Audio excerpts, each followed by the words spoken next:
Welcome back, everyone. So today we are going to talk about the profession of business analyst. And to talk about this, we have Prankur, who has been working in this field since 8 years. He was also an entrepreneur and also a active teacher of physics and mathematician. My first question is कि business analyst में basically करते क्या है, क्या उनका काम रहता है, क्या उनका डेली रूटीन रहता है, क्या क्या वर्कलोड उनको दिया जाता है? सबसे पहले अगर मैं बात करूँ बिजनेस एनालिस्ट की, बेसिकली हमको ये समझना जरूरी है कि बिजनेस एनालिस्ट होते कितने टाइप्स के हैं। तो मेरे अकॉर्डिंगली वैसे तो काफी टाइप्स रहते हैं। अगर हम गूगल करेंगे या अगर पता करेंगे तो बहुत सारे टाइप्स के होते हैं, बट अगर कंक्लूड करें तो मेनली दो टाइप्स के बिजनेस एनालिस्ट होते हैं। एक जो फंक्शनल बिजनेस एनालिस्ट है और दूसरे जो technical business analyst.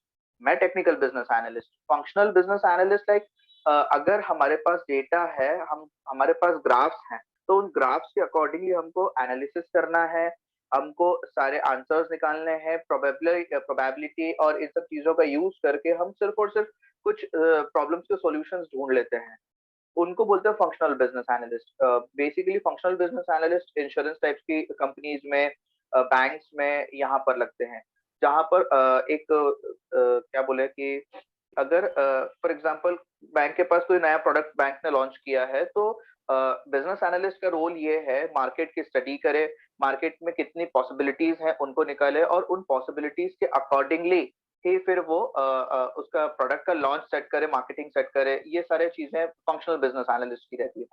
Technical business analyst का रोल बहुत हद तक इससे इसी रोल से मिलता रहता है, बट थोड़ा सा पार्ट उसमें टेक्नोलॉजी का इनपुट आ जाता है, तो थोड़ा सा डिफरेंस उसमें भी क्रिएट हो जाता है।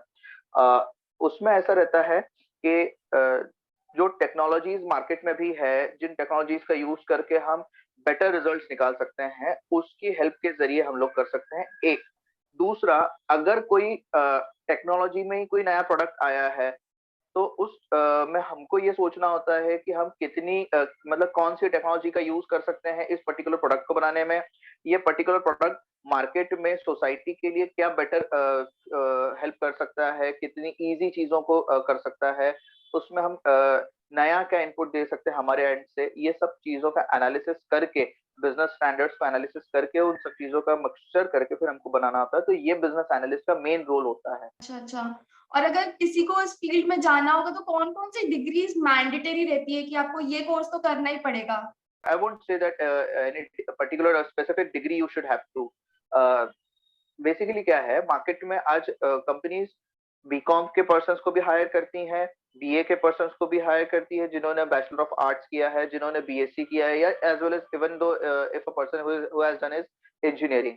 सो एज सच स्पेसिफिक डिग्री नहीं है, but yeah you have to be very skilled, you have to be analytically strong.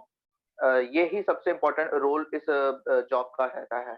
हाँ, बट ऐसा नहीं है कि डिग्रीज नहीं होती हैं, ऐसा भी नहीं है कि यहाँ पर ऐसा कोई स्पेसिफिक कोई करियर ग्रोथ के लिए कोई एक सर्टिफिकेशंस नहीं होते, होते हैं।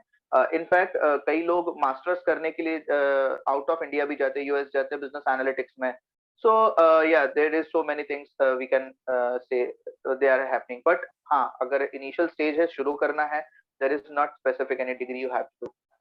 Does college make any differences? मतलब अगर कोई गवर्नमेंट कॉलेज से कर रहा है तो उसको जल्दी मिल रहा होगा, या फिर अब मैंने इसीलिए आपसे कहा कि मैं बीइंग अ टीचर भी हूँ, मैंने देखा है, मैंने कई स्टूडेंट्स को पढ़ाया है, पिछले 7-8 सालों से मैं पढ़ा भी रहा हूँ, because it is my passion. So इसमें क्या है, मैंने ये चीज नोटिस की, आज का वर्ल्ड है, जो ग्रेजुएशन के साथ जॉब्स का जो मार्केट अभी चल रहा है, जिस हिसाब से वाइब्स अभी चल रही है मार्केट में, उसमें एक इम्पॉर्टेंट चीज ये है कि किसी भी इंसान को अब कोई स्पेशल सर्टिफिकेशंस की जरूरत नहीं है।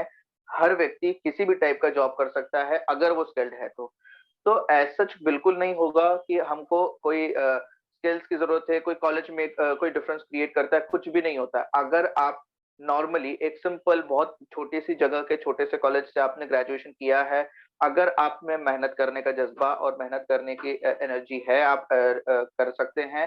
आप उन स्किल्स को डेवलप कीजिए। आप स्किल्स को डेवलप करके अपने आप को कहीं पे भी प्लेस कर सकते हैं, क्योंकि कंपनीज के मैनेजर्स और कंपनीज के रोल जो सीनियर पर्सन है, उनको सिर्फ और सिर्फ स्किल्स पर्सन चाहिए जिनके पास स्किल्स हैं।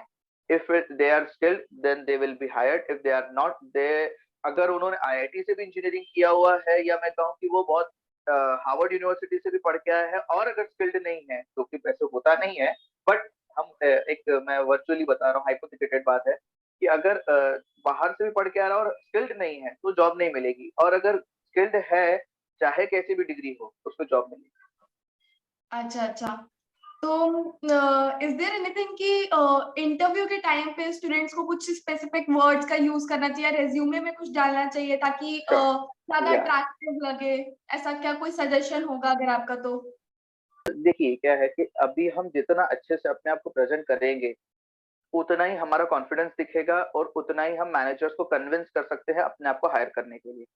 सो बिजनेस एनालिटिक्स में अगर मैं बात करूं, बिजनेस एनालिस्ट का रोल जो है, जिसमें हूँ टेक्निकल रोल में, उसमें कुछ स्किल्स में जैसे मैंने बात किया था, तो उसमें इंपॉर्टेंट स्किल्स होती है। टेक्निकल स्किल्स में पाइथन लैंग्वेज आना चाहिए, एसक्यूएल आना चाहिए डेटाबेस के लिए, है ना। पावर बीआई माइक्रोसॉफ्ट का एक सॉफ्टवेयर होता है, वो पावर बीआई के ऊपर अच्छी ग्रिपिंग हो अगर किसी की। और रात रही बात इंपॉर्टेंट चीज जो इसमें रोल में जो रहती है, वो डॉक्यूमेंटेशन की रहती है।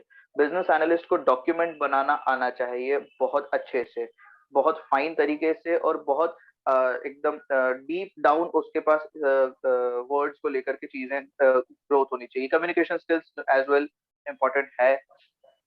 तो ये सब चीजों की जरूरत है। तो अगर रेज्यूमे बना रहे हैं तो उसमें डॉक्यूमेंटेशन का इन्वॉल्वमेंट रखिए। हम हमारी टेक्निकल स्किल्स में जैसे पाइथन हो गया, एसक्यूएल हो गया, पावर बीआई हो गया, इन सब चीजों का इन्वॉल्वमेंट होना बहुत जरूरी है। माइक्रोसॉफ्ट ऑफिस में एक्सेल, वर्ड, पावर पॉइंट, ये तो कंपलसरी आना ही चाहिए।